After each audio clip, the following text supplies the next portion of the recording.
Buenas tardes. El día de hoy, la charla de seguridad y salud en el trabajo está a cargo de la empresa SJP Ingenieros, conformada por los ingenieros Cárdenas Ramírez Jim, Laisa Tereñán Carlos, Mogollón Nunja María Stephanie, Rodríguez Eduardo, Saldaña Mendocilla Paolo y la que les habla la ingeniera Cubas Chavarri Sofía. SJP Ingenieros es consciente de la realidad actual en nuestro país y el mundo a causa del coronavirus, por lo que para el cumplimiento de metas y el logro de nuestros objetivos debemos aplicar actividades de prevención de riesgos en la seguridad y de salud en el trabajo, siguiendo protocolos ya establecidos en los decretos supremos derogados por nuestro gobierno. Se llevarán a cabo en coordinación con los responsables de la ejecución de obra, residente de obra, el asistente de obra, administrador, maestro de obra y personal operativo. Iniciaré con las medidas de seguridad en obra. La norma G050 nos dice: para el equipo de protección individual, el EPI debe utilizarse cuando existan riesgos para la seguridad o salud de los trabajadores, que no hayan podido controlarse convenientemente por medios técnicos de protección colectiva. Todo el personal que labore en obra de construcción debe contar con el EPI acorde a los peligros a los que estará expuesto. El EPI debe cumplir con las normas técnicas peruanas del INDECOPI o falta de estas normas técnicas internacionalmente aceptadas. El EPI debe estar certificado por organismos acreditados. Consideraciones. El EPI estará destinado en principio a uso personal. La utilización, el almacenamiento, el mantenimiento, la limpieza, la desinfección y el reemplazo de los componentes deteriorados del EPI debe efectuarse según las instrucciones del fabricante. El trabajador a quien se le asigne un EPI inadecuado, en mal estado o carezca de este, debe informar de inmediato al superior, quien es el responsable de gestionar la provisión o el reemplazo.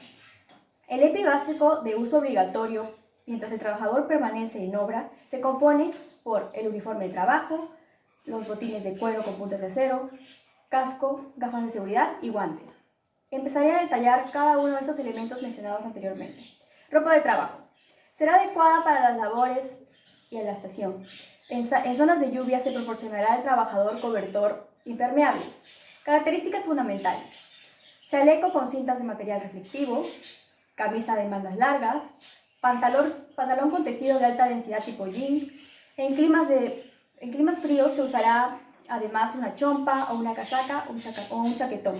El equipo sustituido en el momento en el que pierda sensiblemente características visibles mínimas por desgaste o suciedad.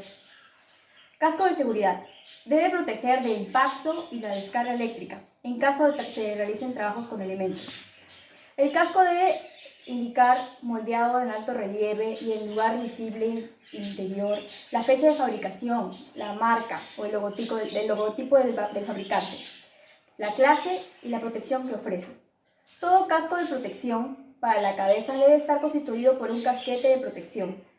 Si se dan cuenta, mi casco cuenta con la etiqueta del logo de nuestra empresa y también el casquete de protección.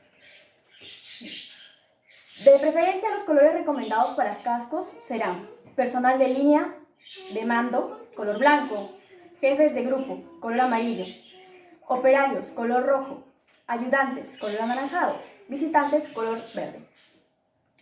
Calzado de seguridad. Tenemos botines de cuero de suela antideslizable con punta de acero, botas de jeve con punta de acero y botines dieléctricos con punta de acero, como se pueden ver en las imágenes. Protectores de oídos.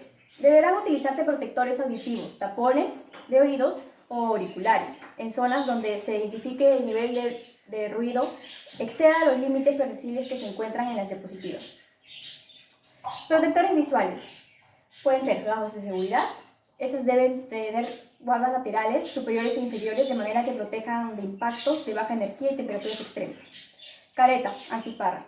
Es una pantalla transparente sostenida por un arnés de cabeza, el cual se encuentra de varios tamaños y resistencias. Debe ser utilizada para trabajos que requieran la protección de la cara, por ejemplo, al utilizar la pulidora, la sierra circular o cuando se manejan químicos. Por último, pantalla de soldadura. Soporte físico en el que han de ir encajados filtros y cubierfiltros de soldadura que protejan al trabajador no solo de las chispas, sino también de los rayos ultravioleta. Protección respiratoria. Se deberá usar protección respiratoria cuando exista presencia de partículas como polvo, gases, vapores, irritantes o tóxicos. No se permitirá el uso de respiradores en espacios confinados por posible deficiencia de oxígeno o atmósfera contaminada. Para la protección frente al polvo, se emplearán mascarillas antipolvo en lugares de trabajo donde la atmósfera esté cargada de polvo. Constará de una mascarilla equipada con un dispositivo filtrante que retenga partículas de polvo. Protección frente a vapores, humos o gases. Se emplearán respiradores equipados con filtro antigas o antivapores que retengan o neutralicen las sustancias nocivas presentes en el aire del ambiente de trabajo. Se seguirán exactamente las mismas indicaciones del fabricante en lo que concierne al empleo, mantenimiento y vida útil de la mascarilla. Arnés de seguridad. Con amortiguador de impacto y doble línea de enganche, con mosquetón de doble seguro para trabajos de altura que permiten frenar la caída.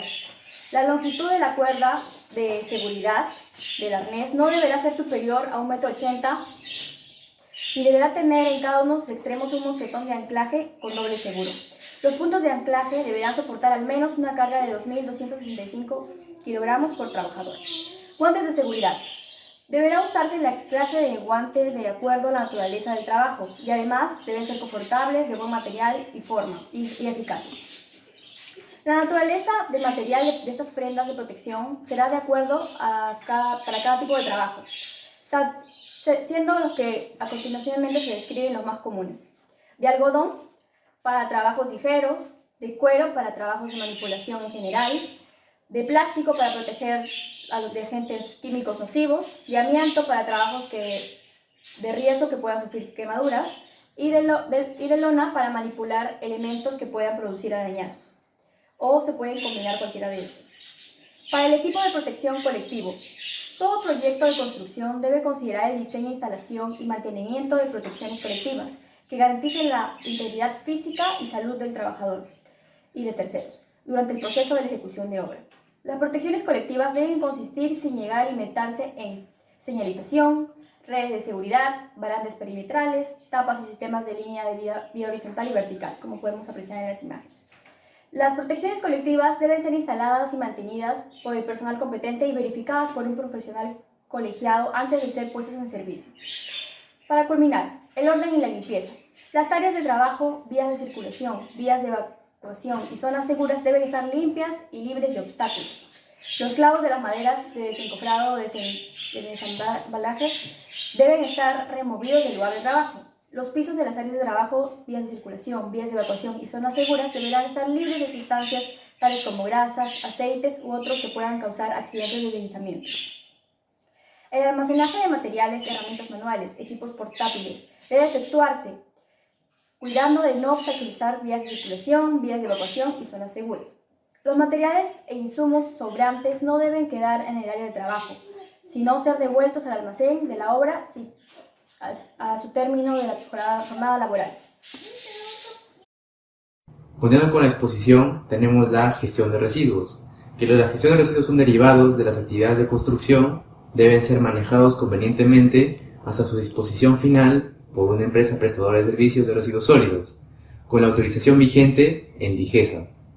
Los vehículos que efectúen la eliminación de los desechos deberán contar con la autorización de la municipalidad respectiva, de acuerdo al reglamento para la gestión de residuos sólidos de la construcción y demolición.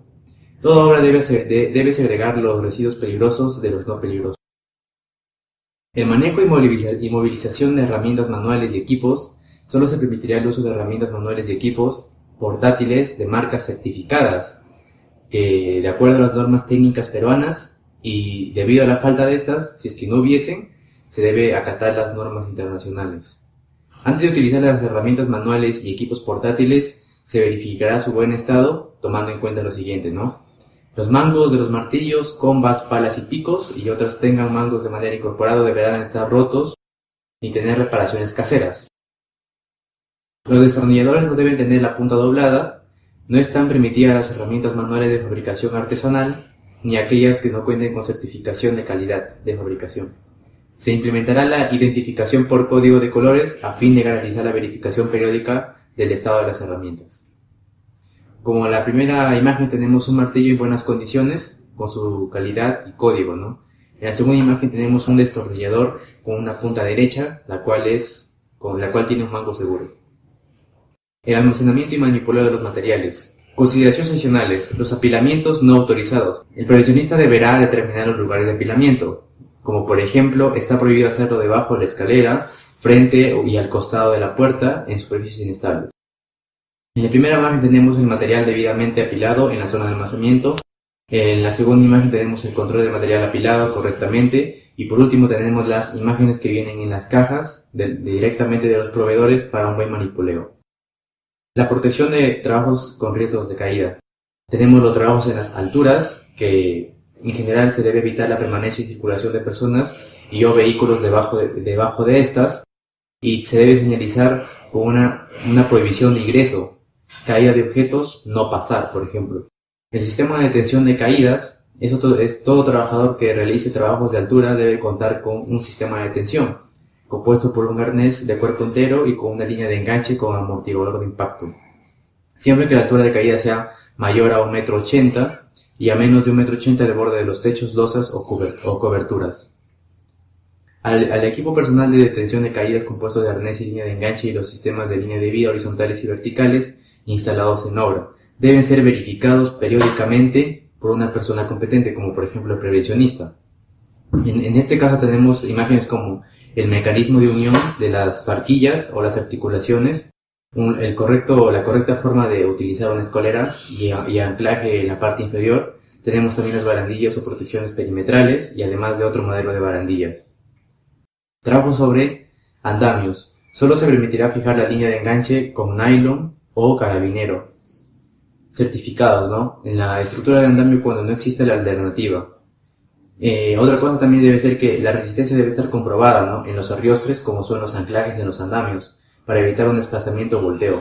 Las consideraciones antes de las actividades de trabajo dice que el piso del andamio estará constituido por preferentemente tablones de 7.5 centímetros de espesor y que la separación entre caballetes no debe ser mayor a 3.5 metros. Y los trabajadores utilizarán el EPI contra caídas en el armado o desarmado de andamios. Y también otra consideración original es que se prohíbe usar equipos de diferente procedencia de fabricación. Como primera imagen tenemos lo que son los componentes de un andamio, en la segunda tenemos los tablones específicos para el andamio y en la tercera imagen tenemos los tablones de aluminio que también se utilizan. El uso de la maquinaria pesada dice que se deberá suministrar todo equipo de protección personal requerido, como prever elementos y su correcta utilización. Como ellos tenemos el cinturón de seguridad y los puntos de enganche efectivos. Las áreas de maniobra deberán encontrarse restringidas y señalizadas.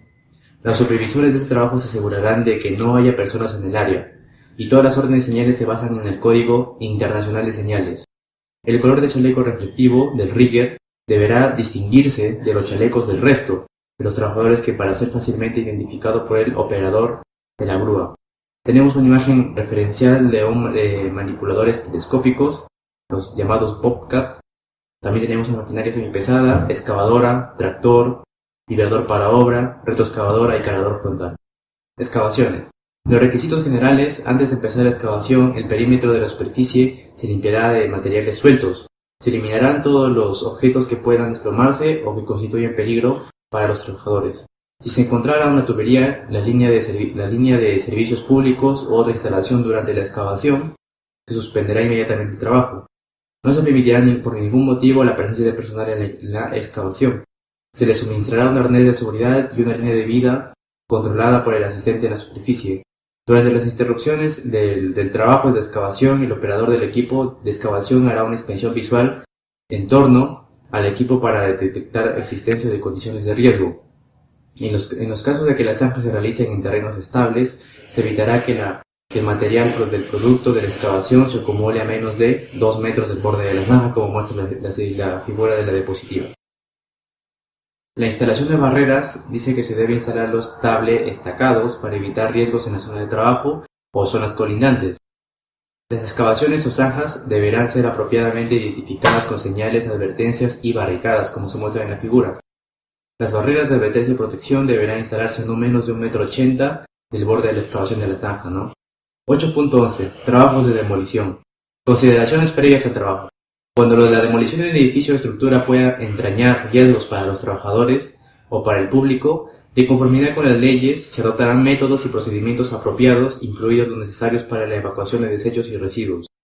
Los tipos de demoliciones: tenemos demoliciones de muros, que los muros se demolirán de piso por piso, de arriba hacia abajo, en contra a la manera de cómo se construye. A fin de impedir que se desplomen los muros no sustentados, estos se protegerán por medio de apuntalamiento u otros elementos adecuados. La demolición de pisos, se colocarán vallas o algún resguardo adecuado para las aberturas por donde podría caer o se podría precipitar el material. No se debilitarán los puntos de apoyo de las vigas que sostienen los pisos mientras no se hayan terminado los trabajos que deben efectuarse encima de dichas vigas. En esta parte tenemos consejos para demoliciones en obras civiles. Dice que tenemos que sanear todas las zonas de riesgo y también ejecutar el derribo a la inversa de la construcción, de arriba hacia abajo. Además de que evitar los trabajos en simultáneos en la misma vertical y que se preste atención a la posible presencia de animales y además de que se comprueba que las instalaciones del edificio están sin servicio. Medidas de salubridad en obras. Tenemos las medidas previas al ingreso en obras.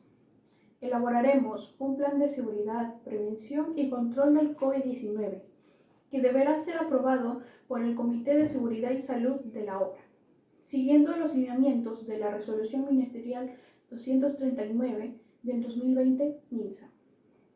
Además, tendremos la evaluación de la condición de salud del trabajador previo al reingreso por reincorporación al trabajo, siguiendo una serie de puntos. La empresa dispondrá de un termómetro sin contacto homologado que permitirá tomar la temperatura a distancia.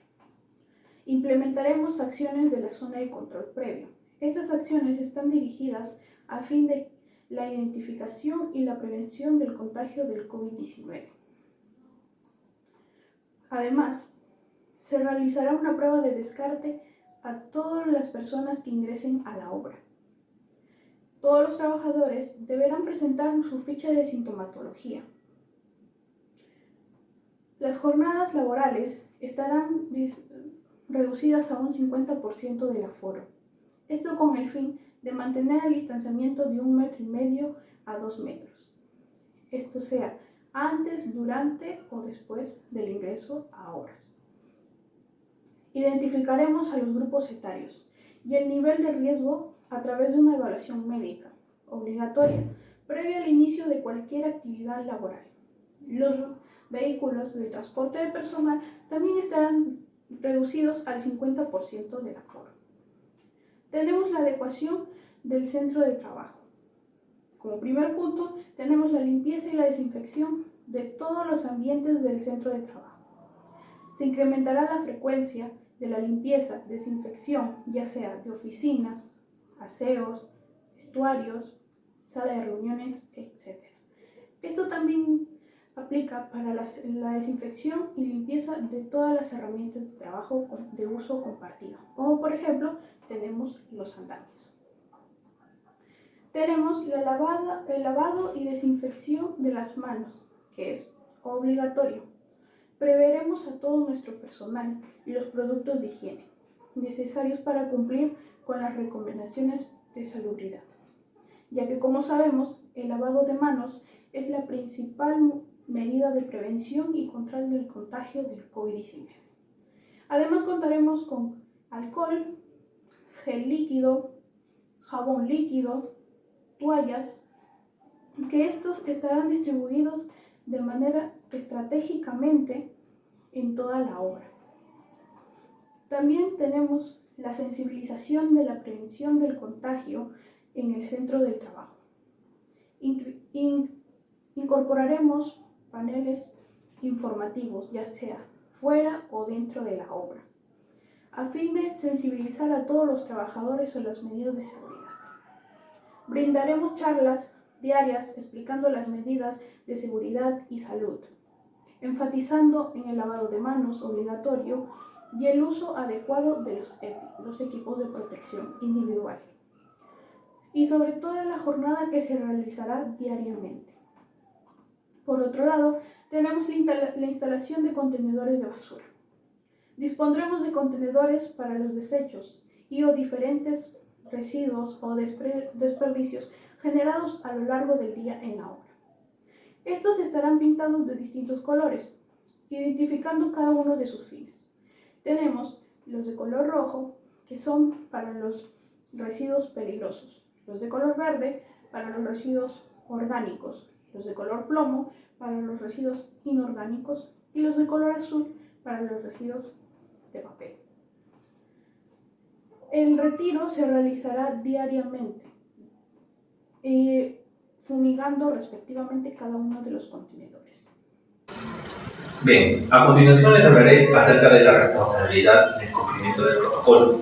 Y como primer punto estableceremos a la empresa, que será la encargada de difundir el presente documento e implementar medidas dispuestas en el presente plan. Por otro lado, tenemos al residente. El residente será el encargado de garantizar la ejecución de cada una de las actividades bajo su cargo. También tenemos al asistente de obra. El asistente de obra será el encargado de comprobar que el equipo de protección personal sea el idóneo para su uso propuesto. También tenemos al personal operativo. El personal operativo será el encargado de asesorar a los operarios en caso de que no les quede claro en qué consiste la seguridad y salud en el trabajo. Y finalmente tenemos al ingeniero SOMA. El ingeniero SOMA es el especialista y jefe de toda la seguridad en la obra, encargado de velar por toda la gestión, salud y medio ambiente. Bien, en base a lo acontecido en estos últimos momentos, creímos conveniente hablar acerca de la protección personal contra el COVID-19 y entonces planteamos estos equipos, ¿no? Como primer punto, estableceremos a las mascarillas y filtros. Las mascarillas y filtros son una barrera entre el elemento agresor. Cabe resaltar que en el filtro debe desinfectarse periódicamente con gel antibacterial o aplicar una solución de agua jabonosa en spray, de manera que podamos conservar el filtro, mientras que con las mascarillas desechables, estas sí deberán ser cambiadas diariamente. Este es un punto importante, las gafas de protección. Las gafas de protección son una barrera de elemento agresor entre los ojos y este virus, ¿no? Cabe resaltar que no imposibilita que haya contagio de las gafas por COVID, pero estas también deberán ser desinfectadas con una solución jabonosa en spray o con gel antibacterial. También tenemos a los guantes, que son una barrera entre el elemento agresor y las manos, y estas deberán ser desechadas diariamente. Bien, y finalmente tenemos al servicio de traslado. En el servicio de traslado lo planteamos en grupo porque nosotros, como encargados de la seguridad y salud en el trabajo, necesitamos que nuestros operarios lleguen y retornen con un estado de salud óptimo, de manera que no puedan contagiarse en el camino a la obra. También quería resaltar que los buses que vemos en las diapositivas tienen una capacidad máxima, pues en estos momentos nosotros aplicaremos que estos buses sean utilizados pero a la mitad de capacidad.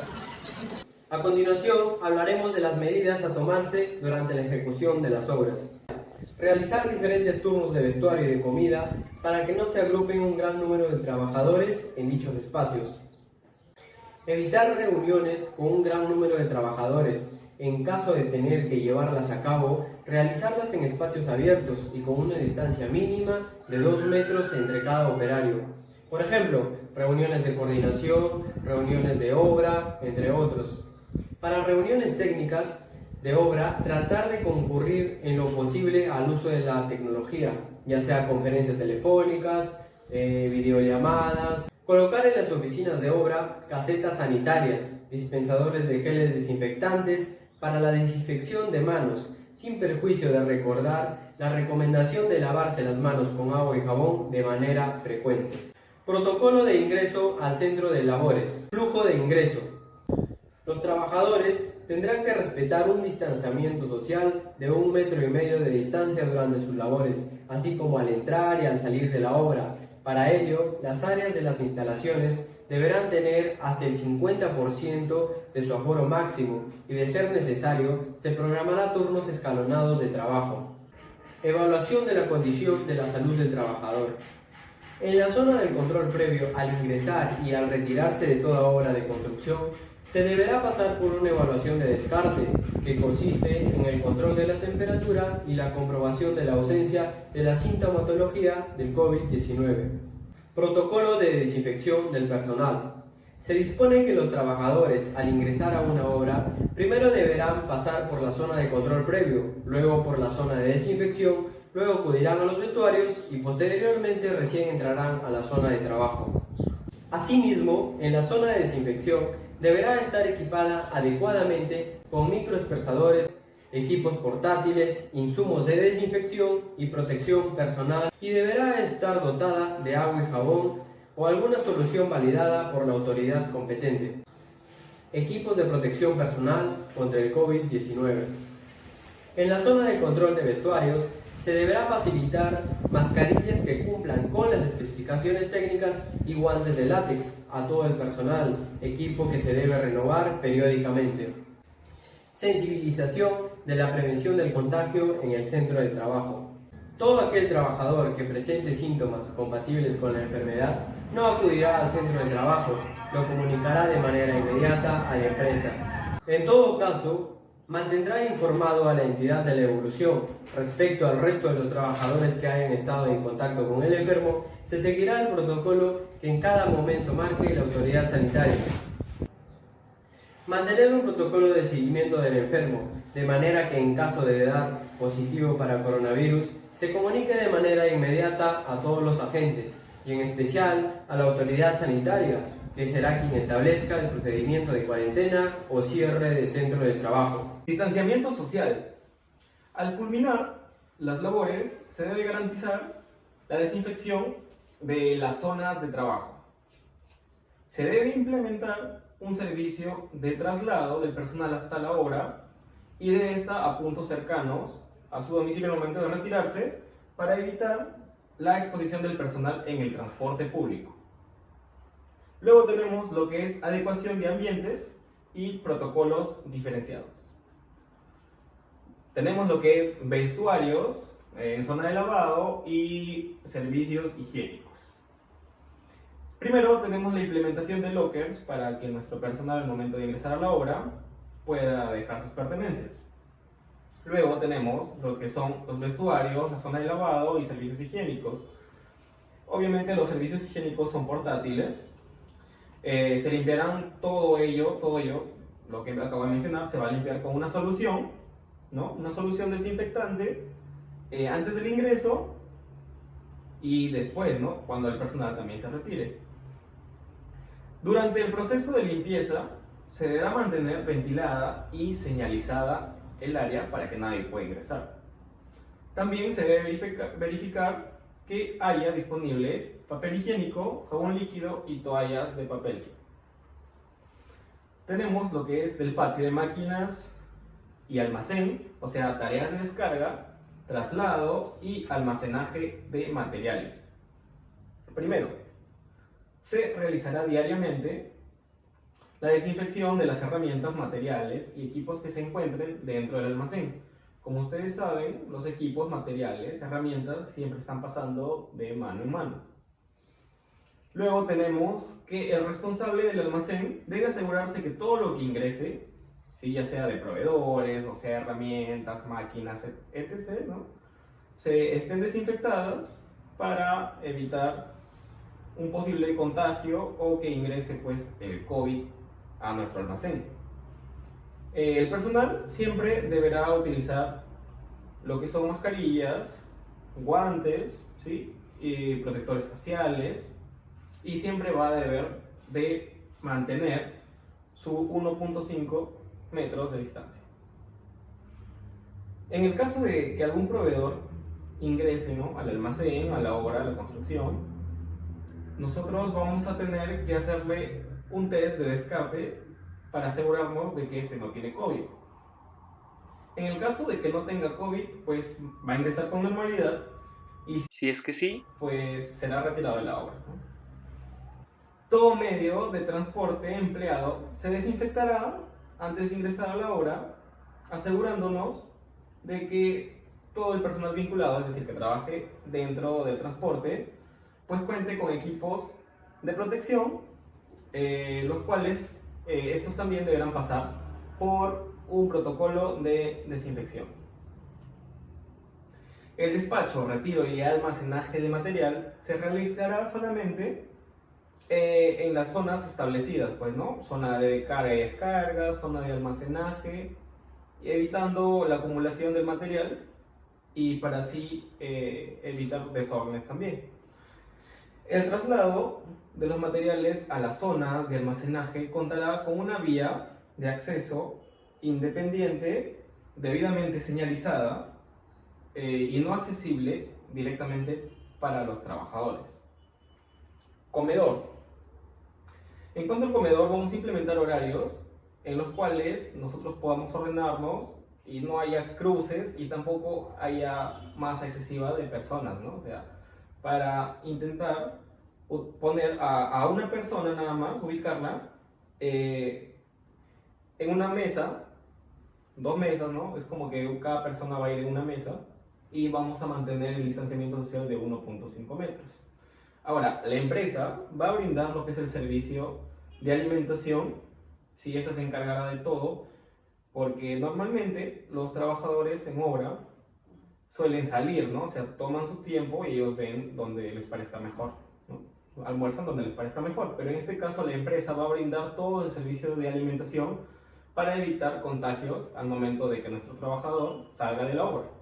Ahora, en cuanto ya los había mencionado, tenemos que siempre estar manteniendo el 1.5 metros de distanciamiento social. Los comedores, los cuales vamos a utilizar, siempre van a desinfectarse antes de ingresar y después de ingresar. Siempre al costado del comedor vamos a tener agua, jabón, ¿sí? También alcohol en gel y toallas para poder secarnos, ¿no? Se debe comunicar a los trabajadores que está prohibido el compartir vasos, ¿no? Cubiertos, etc. Porque como ustedes saben, el COVID se contagia por la boca, pues, ¿no? Oficina técnica. Los módulos escritorios de la oficina deberán tener siempre una distancia considerable. Asimismo, vamos a tener que cumplir el distanciamiento social, ¿no? 1.5, como ya sabemos, 1.5 metros, para además mantener ventilada nuestra oficina. Siempre vamos a tener que limpiar, desinfectar los pisos, además de la limpieza de las superficies, muebles, escritorios, manijas, puertas, barandas, como mínimo 2 veces por día. Antes de ingresar a la oficina, el trabajador deberá desinfectarse el calzado con solución de hipoclorito de sodio y lavarse las manos con agua y jabón y además aplicarse alcohol en gel, de preferencia que sea de 70% a más. Se deberá comunicar a los trabajadores la prohibición de compartir objetos de escritorio, ¿no? Bolígrafos, grafadora, tijeras, etc. Unidad de transporte de los trabajadores. El vehículo de transporte de personal deberá ser desinfectado en su totalidad al inicio y término de la jornada laboral. Antes de utilizar el equipo mecánico o vehículo, el operador debe realizar la limpieza interna, es decir, cabina, timón, tablero, asiento, cinturón, techo interior y el piso. Para transporte en bus o minibús o lo que sea en lo que nos vayamos a transportar, siempre vamos a tener que utilizar solamente la mitad del aforo para poder cumplir con el 1.50 metros de distanciamiento social.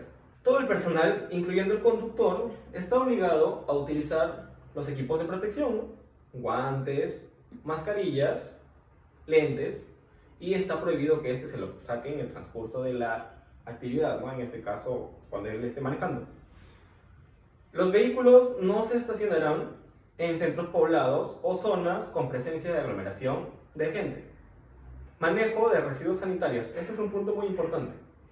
Los residuos potencialmente peligrosos desde el punto de vista sanitario, es decir, mascarillas, guantes, papeles desechables, entre otros, tendrán un contenedor especial, el cual va a ser de color rojo y eso significará que son peligrosos. Estos residuos serán debidamente envueltos en bolsas y serán retiradas 2 veces al día como mínimo de nuestra obra. Gracias.